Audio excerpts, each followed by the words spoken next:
Hey, I'm Joey, and this is a quick devotional to help fill your news feed with more of Jesus. And Mark 1:29 through 34 says this.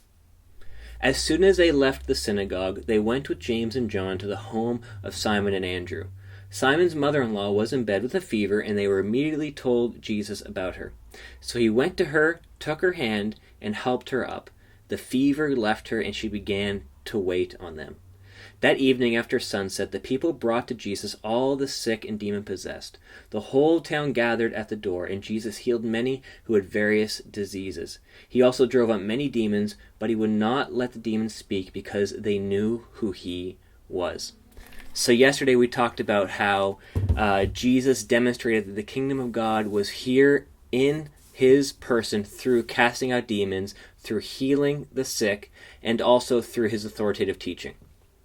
But what's really interesting is after he's done these amazing things, which is healing this woman of a fever and also casting out demons, he asked people not to tell them who he was.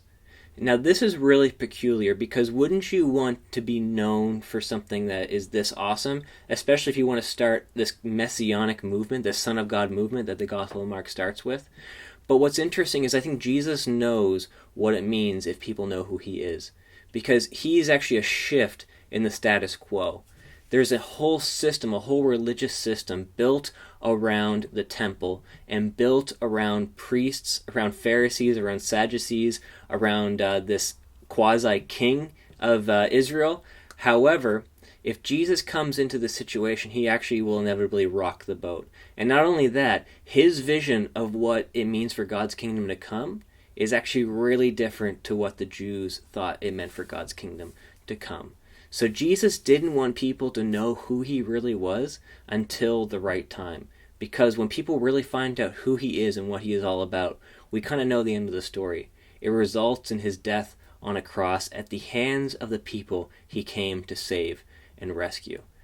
However, that's not the whole story. He is raised from the dead on the third day through the resurrection and brings in God's kingdom. But at this point in the story, he wants everything to be hush-hush and to be kind of pushed aside, and he wants to quickly go from town to town to town to spread the good news of the kingdom of God.